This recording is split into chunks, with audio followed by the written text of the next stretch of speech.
નમસ્કાર, હું છું કૃપાલાલ. ખબર ગુજરાતમાં આપ સૌનું સ્વાગત છે. સંઘ શતાબ્દી વર્ષમાં જ્યારે આપણે પંચ પરિવર્તનની એક સિરીઝ લઈને આવ્યા છીએ, ત્યારે અત્યાર સુધીમાં આપણે સામાજિક સમરસતા અને પર્યાવરણનું જતન આ બે પરિવર્તનો વિશે વાતચીત કરી છે. ત્યારે આજે આપણે આજના એપિસોડમાં કુટુંબ પ્રબોધન વિશે ખાસ વાતચીત કરવાના છીએ. આપણી સાથે જોડાયા છે રાષ્ટ્ર સેવિકા સમિતિના સૌરાષ્ટ્ર પ્રાંત સહભૌતિક પ્રમુખ એવા ડૉક્ટર પ્રતીક્ષાબેન ભટ્ટ. ખબર ગુજરાતમાં આપનું સ્વાગત છે. જે રીતે આપણે અગાઉ બે પરિવર્તનો વિશે જોઈ ગયા છીએ, ત્યારે આજે આપણે જોઈએ છે કે સમાજમાં જે કુટુંબ ભાવના છે ક્યાંક ને ક્યાંક ઘટી રહી છે. ન્યુક્લિયર ફેમિલીઝ બધી થવા માંડી છે, અને જે આપણે સહકુટુંબમાં સહપરિવાર સાથે રહેતા હતા એ ભાવના પણ ક્યાંક ને ક્યાંક ઘટતી જોવા મળે છે. ત્યારે કુટુંબ પ્રબોધન દ્વારા સમાજ નિર્માણમાં શું મહત્વનું યોગદાન આપી શકાય? જરૂર કહીશ. કૃપાબેન, તમને વાત કહું તો વિશ્વના ઘણા બધા દેશો આપણી કુટુંબ વ્યવસ્થાને જોઈને આશ્ચર્યચકિત થઈ ગયા છે. અભ્યાસ કરવા માટે આપણા દેશમાં આવે છે, અને કરુણતા એ છે કે આપણા દેશમાં હવે પરિસ્થિતિ એવી થઈ ગઈ, કુટુંબો નાના થઈ રહ્યા છે, વિભક્ત થઈ રહ્યા છે, અને ક્યાંક પરિવાર સંસ્થા તૂટી રહી છે.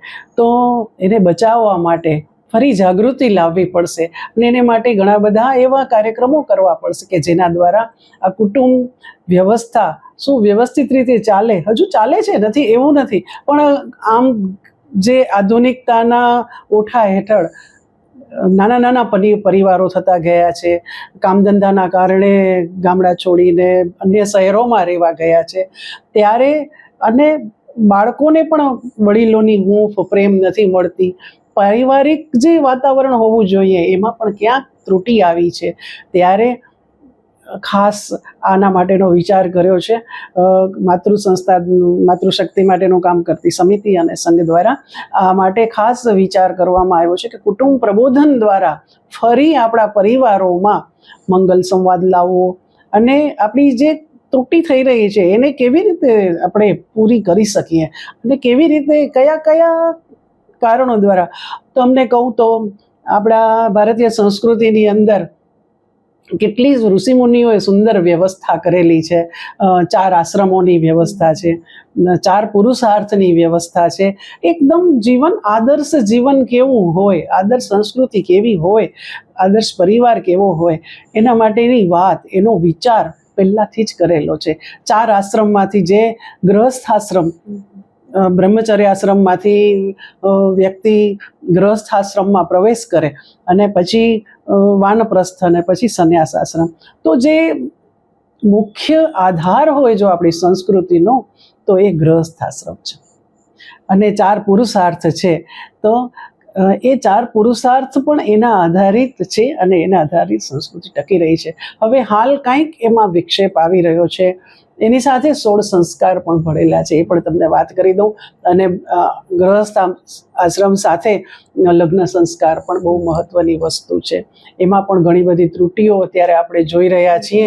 ઘણી બધી એવી કુરીતિઓ ભળી ગઈ છે કે પ્રી વેડિંગ શૂટિંગ છે, જન્મદિવસની ઉજવણી તમે જુઓ, આપણી સંસ્કૃતિ મુજબની નથી. પ્રી વેડિંગ શૂટિંગ છે કે બેબી શાવર, જેને આધુનિકતાનું નવું નામ આપવામાં આવ્યું છે. તો એ સીમતો નયન સંસ્કાર છે. જે સંસ્કારની જે વાત છે, સંસ્કાર એટલે શું, તો કે જે કોઈ પણ કાર્ય છે એની અંદર વધુ શ્રેષ્ઠ બનાવવાની પ્રક્રિયા થાય એટલે સંસ્કાર. તો આ બધી વસ્તુઓ તૂટી રહી છે. એમાં કેમ વધારે આપણે સારી રીતે કાર્ય કરી શકીએ, અને પરિવારને, સમાજને કેમ બચાવી શકીએ, એના માટેના પ્રયત્નો કરવામાં આવી રહ્યા છે, ચાલી રહ્યા છે. એમાં ખાસ કરીને ભાષા, ભૂષણ, ભવન અને ભોજન, એમાં પૂરી ભારતીયતા. આપણા ઋષિમુનિઓ બધું મૂકી જ ગયા છે, પરંપરાથી આપણે જીવતા જ આવ્યા છીએ. પણ હવે જ્યાં જ્યાં આ ત્રુટિઓ આવી છે ત્યાં આપણે એનો સુધારો તરત કરી લેવો પડશે. કે આપણી ભાષા છે એમાં આપણી માતૃભાષાને મહત્ત્વ આપણે આપવું જોઈએ. ભૂષણ એટલે કે આભૂષણો, વસ્ત્રોની અંદર આપણે જોઈ રહ્યા છીએ કે કેવા વરવા વસ્ત્રો જે આપણી સંસ્કૃતિને અનુરૂપ નથી.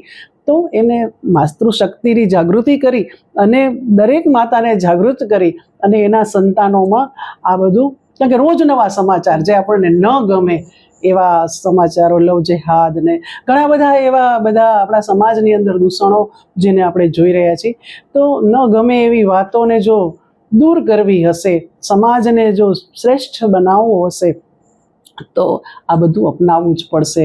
માતૃભાષા ભૂષણ ભવનમાં પણ ઘણા બધા ઘરોમાં અત્યારે જોઈએ તો માટલું પીવાનું નથી રહ્યું. આપણું ઘર છે ને એ આરોગ્ય સાથે જોડાયેલું, અને ઘર એ છે ને દેવાલય છે આપણું. પૂજા સ્થાન નથી હોતા ઘણા ઘરોમાં, નિત્ય પૂજા નથી થતી હોતી.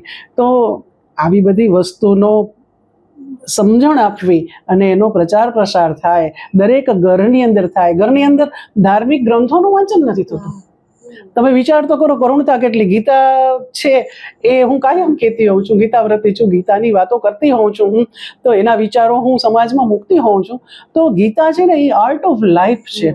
જીવન કેમ જીવવું એ શીખવે છે.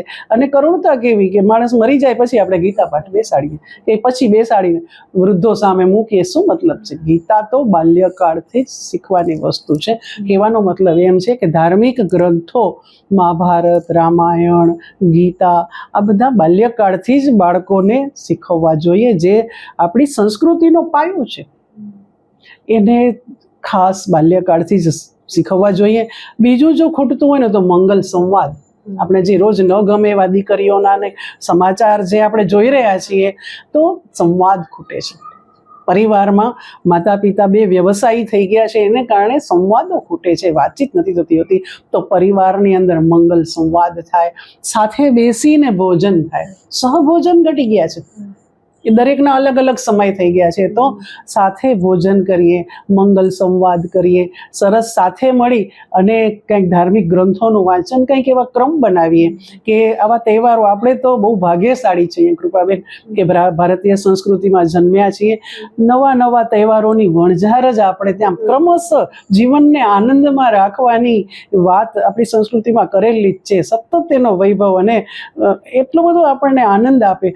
તો એ પાછા ફરી એની તરફ આવવું પડશે. એની ઉજવણી યોગ્ય રીતે થાય. મેં પહેલાં જ વાત કરી કે લગ્ન સંસ્કારની જે પદ્ધતિ છે ને, જે આપણી સંસ્કૃતિ છે, એને અનુરૂપ થવી જોઈએ. આ પ્રી વેડિંગને જે છે એ આપણી સંસ્કૃતિને અનુરૂપ નથી. તો એને માટે પણ વિશેષ પ્રયત્નો કરવા પડશે. એને માટે બહેનોની જાગૃતિ અને કાર્યક્રમો કરતા હોઈએ છીએ અમે સમિતિ દ્વારા, કે એને ખાસ માર્ગદર્શન આપી અને પછી માતાઓને જાગૃત કરવી પડશે આ બધા વિષયો માટે. તો કે આ બધા પરિવારથી શરૂ થતા કુટુંબ પ્રબોધન એટલે કે આપણા રાષ્ટ્રનું જો એકમ હોય તો એક પરિવાર છે, કુટુંબ છે. તો જો કુટુંબ જ સુવ્યવસ્થિત નહીં હોય તો સમાજ કઈ રીતે સુરક્ષિત બનશે કે વ્યવસ્થિત બનશે? તો એના માટે હંમેશા આપણે પ્રયત્ન કરવો પડશે. તો એક પરિવારથી જ આ બધા કાર્યો થઈ શકશે ને એને માટે માતાની ભૂમિકા બહુ મહત્વની છે. કે જન્મદિવસની ઉજવણી છે કે કાંઈ પણ આ ધાર્મિક ઉજવણી છે, તો એ સાચા અર્થમાં થાય એને માટેનો હંમેશા આગ્રહ રહેશે. ભારત ભોજનમાં પણ ભારતીયતા આપણે જોઈ રહ્યા છીએ. આપણને સંસ્કૃતિને અનુરૂપ, આપણે કે આપણા સંસ્કૃતિને અનુરૂપ કે આપણા શરીરને અનુરૂપ આ બહારના જે ખોરાકો છે એ નથી. પણ અત્યારે આ યુવા ધન છે એ બધા એ ખોરાકોના રવાડે ચડી ગયા છે ને પછી ઘણા બધા રોગનો અલગ વિષય થઈ જશે, પણ ઘણા બધા રોગોનો ભોગ બની રહ્યા છે. ત્યારે ભોજનમાં પણ ભારતીયતા, આહારમાં પણ ભારતીયતા બહુ જરૂરી છે. તો આ કુટુંબ પ્રબોધન એ બહુ મહત્વનો, સામાજિક પરિવર્તન માટે જો હું કહું તો બહુ મહત્વનો પાયાનો એક વિષય છે. અને એને લઈને સમગ્ર સમાજ છેક નાનામાં નાના એકમ સુધી જવું છે અને એને માટે કામ કરવું છે.